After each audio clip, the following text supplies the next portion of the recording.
and welcome. My name is Rachel. I am a volunteer coordinator with the Network for Teaching Entrepreneurship. I'm also a member of Public Allies and AmeriCorps program, and I am joined by Steve Natto.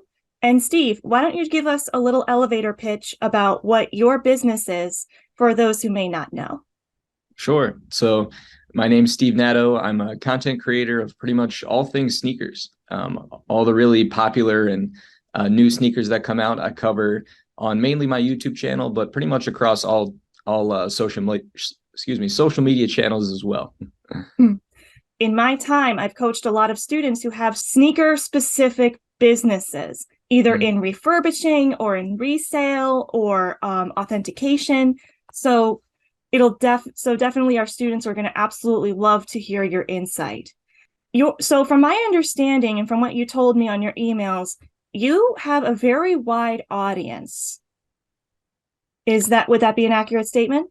Yeah, I think so. I pretty much on all my social media channels, I cover a lot of the new sneakers that come out. So it's not only necessarily just one brand or one type of thing. So I think just covering so many different shoes, it can appeal to a really wide audience of people. I'll talk about the new Air Jordans that come out, some of the different Nike products that come out. I'll even talk about some Crocs or even some more random or, offshoots of different sneakers, things like that. So I think it can definitely reach a wide audience. So what have you been doing on your end to continue that growth and expansion of your business? Well, again, if you could get into that diversification aspect a little bit deeper. So I think for me, it's just kind of looking to continue to gain exposure and kind of grow myself as a brand, as well as kind of grow my overall viewership. So for me, I think that boils down to just kind of talking about as many and new relevant things as I can, as well as covering as many and new and interesting sneakers as I can as well. So for me, pretty much nothing is like off the table. If there's a new shoe that's coming out or something happening in the footwear space that seems interesting in some aspect, I try and find, the root of what's going on, try and find the story around it, and try and just explain it to my audience as best as I can in that way to try and just, keep everybody engaged, hit new audiences, and just share as much as I can in terms of the space as a whole. Awesome. So that actually segues into my next question perfectly. So given your expansion and your growth and that you're at this place where you have such a wide audience, how do you maintain the audience that you already have within your work? So that's definitely a good question. But I think for me, it probably boils down to trying to just go back to the root of what has helped me grow so far. Like, I think there's certain products and certain things to talk about that I know resonate really well with my audience. So trying to just not forget about those things, even in the waves of all the new things that are happening and trying to follow new trends and looking at different products and things. I think always trying to stay true to how you kind of grew in the beginning and not forget about your original audience and things like that really help to just keep them in mind and, not forget about them. Yeah. So what tools more or less do you use to help keep that audience engaged? Because I've heard many different, throughout these interviews, I've heard many different answers to that question.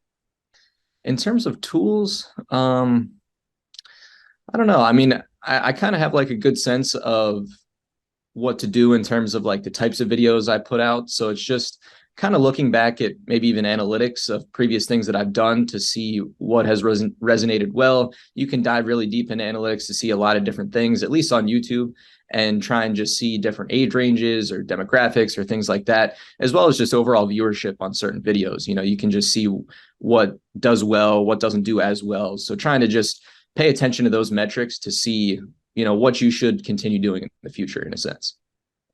Awesome. Thank you. So given both of the growth and maintain factors, how do you sustain both of them while also remaining true to your vision of what you want to put out as a content creator? That's also a good question. That's a tough balance as well. It's like kind of like looking at what I was saying before in terms of just trying to stay true to who you were in the beginning, keeping an eye on like what's happening in the future, as well as keeping like an internal check of where you are as a creator to see, if you're still happy or, content doing the things that you are doing, while also trying to innovate in some sense too. Cause it's like, you can't just keep doing the same thing over and over. You have to try and continue building, continue growing. So it's like a lot of internal monitoring to see what makes sense, what might work, what might not, and trying to like balance all that stuff.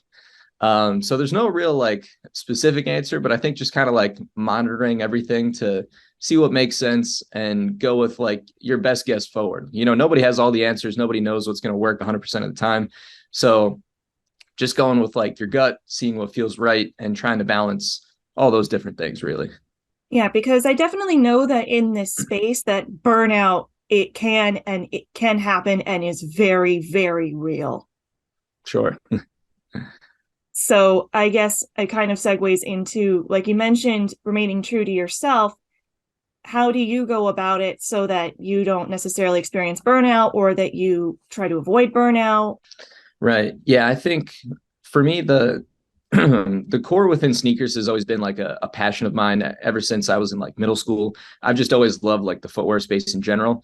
So when I think about times where I felt like a little burnt out or just maybe not even interested in trying to post a video or something like that, if my mind is just off of it, I try and just go back to the core of like, why am I here? What am I doing? Like, why do I like this stuff? And trying to remember why I want to like share those things with my audience and other people who are interested in shoes.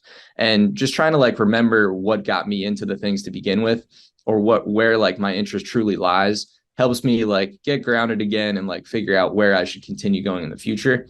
And that's not like, a one and done situation.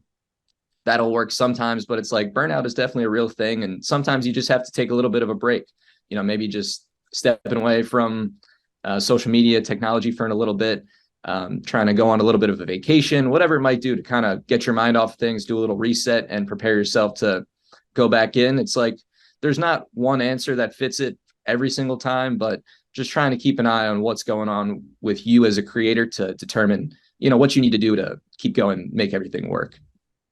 That is awesome. Thank you so much. So, that was the last of my questions. So once again, my name is Rachel. I'm a volunteer coordinator with the Network for Teaching Entrepreneurship.